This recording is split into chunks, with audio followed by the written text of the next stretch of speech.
And most people are struggling here in the United States of America. I have been having a lot of crash outs since of lately.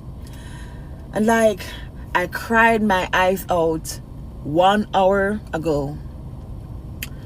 And the Lord said, get up and do a long drive.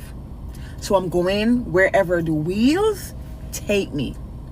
Jamaicans, how are you doing in the United States of America? Because this is not what they promised me. This is not what they told me America was like.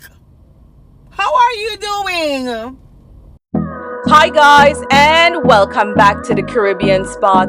In today's video, we're covering why the diaspora dollar is drying up and why families back home in the Caribbean need to prepare for the economic ripple effects. Let's get into this video. Caribbean family, there's something I need to say, and I must speak the truth. And I'm saying this from a place of love, but also urgency. A lot of you back home in the Caribbean believe that foreign's sweet. Don't get me wrong, it's sweet, right? To an extent. That once you have a relative in America, Canada, the UK, you're set. You can call up your auntie in New York, she will send it, right? You can text your brother in Toronto and he got you. He will sort you out. But let me ask you this. Do you even know what your family abroad is really going through? Because I'm here to tell you, a storm is brewing in the diaspora. And if we don't talk about it now, many of you, both here and there, will be caught off guard when the remittance slows down or stops altogether. So before you message your cousin in Brooklyn asking for a little change, let's talk about what's really going on in America right now. Because it's not the fairy tale you think it is. Let me show you what foreign really looks like in 2025. This is the consequences when we chose the wrong direction. Oh my God. Yes. It is what it is. People are maxing out their credit cards. Most people do not have much of a savings. Most people are bombarded by their bills, by their utilities, by everything else that they owe, their student loans, medical bills. Most people do not make enough at their job. Most people don't have enough of a raise every single year to keep up with the cost of living. Most people cannot afford their housing because rent is through the roof, or because their mortgages are astronomical, or their insurance payments are going up and they're finding it hard to keep up.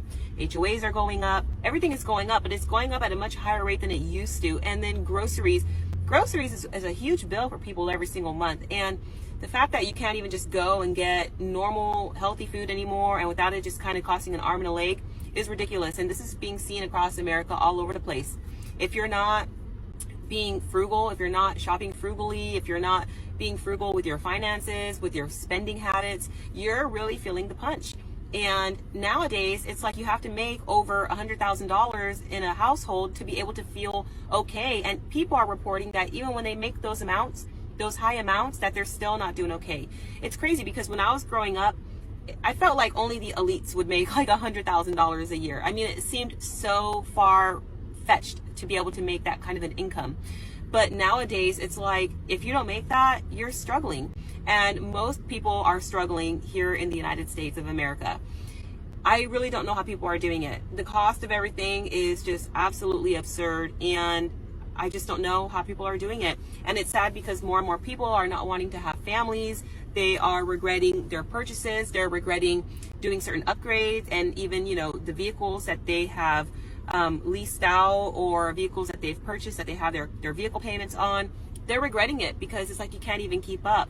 Okay, so let's break it down. America, the so-called land of opportunity, is in trouble. Major companies are laying off thousands. Tech jobs that used to pay six figures wiped out overnight thanks to automation and AI. Truck drivers, customer service reps, even white collar workers in law, finance, and consulting are watching their industry shift under them. Experts say that AI could replace up to half of all entry level white collar jobs in the next 1 to 5 years. Becoming a paralegal now might not make sense at all.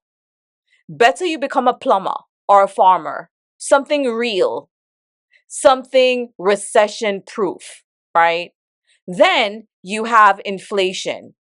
Groceries are through the roof. What used to feed a family for $100 is now barely stretching past 2 bags. Rent? You're lucky if you can find a decent one-bedroom under $1,800 in most cities.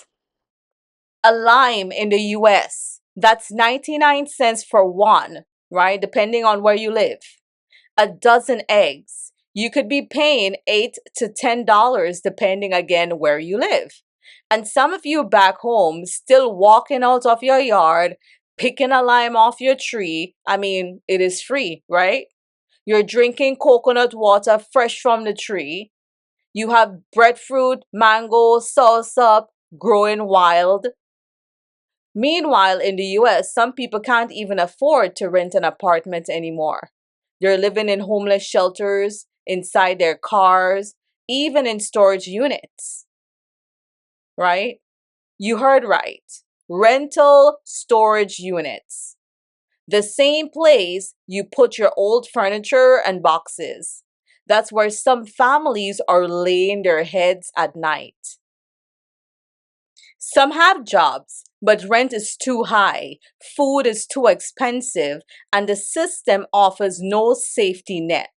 And it's not just the jobless or the addicts, right? These are working class people, retirees, college grads, professionals who simply can't make ends meet in this economy. Many in the diaspora are surviving off credit cards. Some don't even have $500 saved for an emergency. That is the real foreign, and it's not sweet. So here's the truth.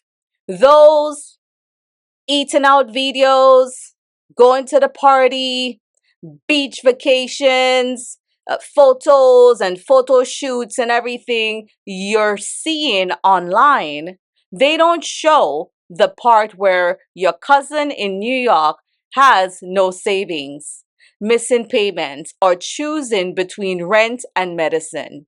This isn't hype, it's headlines.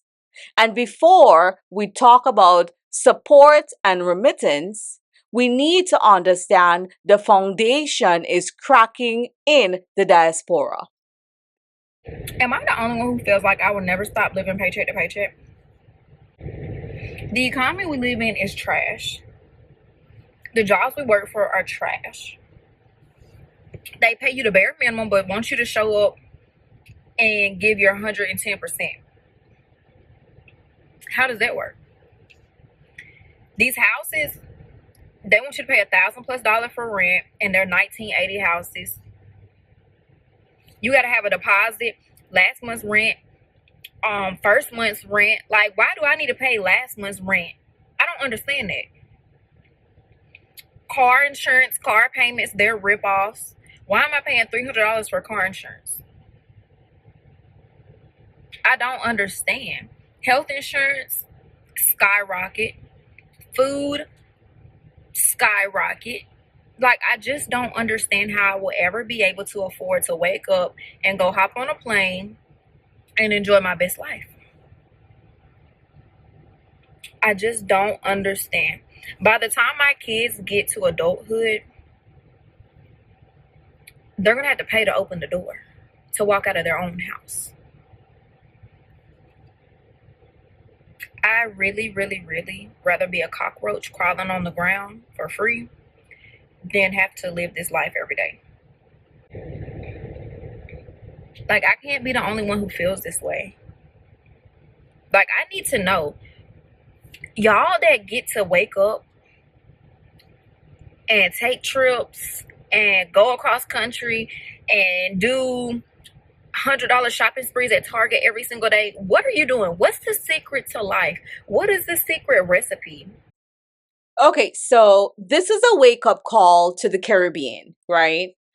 To everybody in the Caribbean with family in the diaspora, either your mom, your dad, your grandma, your aunt, your uncle, your nene, your grandpa, whoever, right? I want everybody to listen. I say this with due respect. You need to understand what time it is. Yes, we know things hard in the Caribbean too, right? We know the cost of living gone up. We know you're struggling with high food prices, limited jobs, and inconsistent government support. But there's a dangerous mindset that's been passed down. That your family abroad is your backup plan, or maybe for some of you, your only plan, because you don't want to work, you just want to live a soft life, just sitting on the side of the road, or just like, I don't know, going to the beach every day or something, right? And they have to support you and your lifestyle because you chose not to find a job or not to create employment for yourself, right? When you're sitting on a whole acre of land that you could be farming, you're saying there isn't any job. I call that short-sightedness. But anyway, I digress. So many of you who think that your family abroad is your backup plan or your only plan, and that we're supposed to send barrels for Christmas, fly in for different festivals and holidays, drop US or Canadian dollars or the pounds like rain every month for you guys to live a flashy life, right? And when we send money home to buy property and to invest and to start small businesses, and we put you guys in these businesses, you run it to the ground, right? Think about all these things. We send money home to buy a house or to build a house, and you spend the money and do what you want. So here's the harsh reality. The truth is, many of us in the diaspora, we are drowning. And if you see videos and photos and parties and everything else, where some of us are just trying to like keep up the appearances, it's all a facade, right? And we're still trying to hold you up while we sink. But let me be blunt. The remittance wave is slowing. Those weekly or monthly transfers, they're drying up. Not because we don't love you guys. Not because we don't want you to live your best life and go to party and whatever show and concert and you need a new shoes and a new top. You know what I mean? Not because we don't care, but because we literally can't afford to do it as we used to do it before, right? We can't do it anymore. So if you're back home and depending on that one cousin in Brooklyn to help you with school books, or that sister in Miami to top you up with your grocery bills, every month, it's time to start planning differently. Because foreign not flowing like before. Someone said the average millennial is 36 years old and has nothing to their name. And they're living basically paycheck to paycheck with roommates in their 30s, not married, no kids because they can't afford it. And in fact, what they do have is a bunch of debt. So their future self already knows that they're going to be broke. They're going to be poor. So we're essentially in a trap that we literally cannot get out of no matter how much we work, no matter how many jobs we have. A lot of people have a full-time job during the week and then Uber on the weekends just to make some extra money. That in itself sets you up for depression. I mean, think about working and having nothing to show for it. No savings, no investments, no house, nothing. Now to the people in the diaspora, hear me clearly. You can't pour from an empty cup. Too many of us are working overtime, 2 jobs, 3 jobs, sometimes even 4 jobs, right? And you're sending quite a chunky change of your salary back home, right? And then you're struggling to buy groceries for yourselves. You make a lot of sacrifices for friends and family in your countries. You build people houses back home while you're renting a basement. You're buying cement for your cousin's foundation while your credit score sinking. That's not wisdom. That's burnout and a little bit of stupidity, right? I'm not saying don't help. I'm saying put your oxygen mask on first. If you don't have an emergency fund, a retirement savings, or a side hustle that can sustain you without your main job, you don't need to be sending hundreds of dollars back home. You don't need to be sending a box every month with whatever these people are requesting, right? You need to secure your base because one day you're going to be at an age where you need to retire, right? And because of shame and pride, a lot of you just die in America and not come back home. Because you have nothing to show for it. You build up people over the years, right? You live this kind of rich life, which is just a facade. And you do not have your business in check, right? Stack your savings, kill your credit card debt, build up your 401k, your Roth IRA, your brokerage account, whatever it is. Max it out. Have extra savings on the side. Make sure you have at least 6 months in savings. 6 months savings set aside for in case of an emergency or whatever may arise. And if you can go more than 6 months, do it for a year, 2 years. Stack your savings. And if you have property back home, fix it up. Rent it out. Let your money work for you, right? Some of you build big, beautiful homes, like mansions. Well, Airbnb it. You're not there for half of the year, right? Or probably for the whole year. You can rent it out. You can make income from that property. Short-term income. This is not the time to be flying out every few months or shopping on Shein like you're printing money. You need to be moving like the ants, stacking, storing, and preparing. Because the hard times, they're not coming. They're already here. So every year, you give your mom a brand new Coach set because it's Christmas time. You send home 5, 6, 7 barrels, right? I don't know for what, but I guess your parents are stockpiling or something, right? That is okay. But if your foundation is not solid, you need to work on you, right? I'm a Christian. I believe in giving generously, right? So I'm not saying don't give and don't do not help. Help, give, but ensure that you are being a good steward over what God has blessed you with. Because you're not getting younger, you're getting older, right? Some of you struggling, you can't pay your mortgages. Yeah. I know some people from certain islands, they have beautiful homes in America and in Canada, right? And in other places. And they cannot pay their mortgages because of what's going on right now in the world. And again, if you're a young person out in the diaspora, somebody who's an elder, right? Make sure you have something that you can go back home to. Some of you have been unemployed. You do not have a means of income, so you're relying on other family members in the diaspora to help you out. Some of you are living in homeless shelters because you can't afford to sustain life here. We need to take this seriously. And to the people in the diaspora, you need to set up yourself, right? And to the people back home, you guys need to be more understanding, right? And when your family members send you whatever and they say, hey, buy this piece of property here for me, build this for me, do it. That's your own people you're robbing. The same people that used to be sending you all the barrels and everything. You just robbing them blind because you think in America, you just printing money. That's not how it is. Reality check. That's not it at all.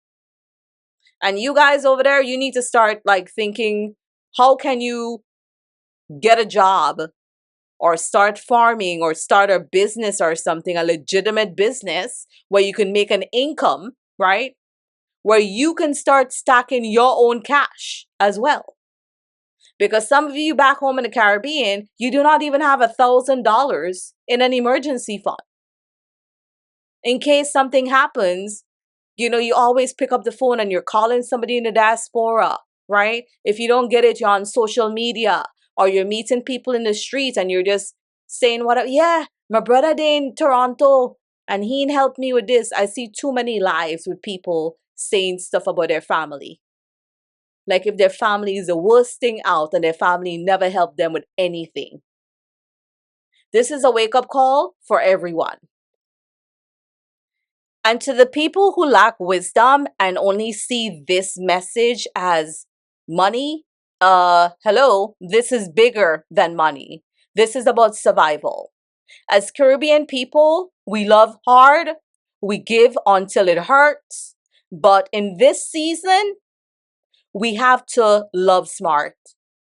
We have to shift our mindset from look good for the gram to build a foundation for tomorrow. Caribbean family, if you're back home, don't wait on barrels. Plant a garden, learn a trade. And if you're abroad, stop living to impress people who won't help you when you fall. A lot of you living in the homeless shelters, right? The same people you used to be bringing stuff for when you go home on vacation. Can they help you? No. Can they pay your rent for a month? No. What's coming demands wisdom, discipline, and foresight. Because the truth is, if the diaspora collapses financially, the Caribbean will feel it. The ripple effect will be brutal. So let's all get serious wherever we are, save, stack, and strategize. Move like the ants, and let's make sure that 5 years from now, we're not just surviving, we're thriving.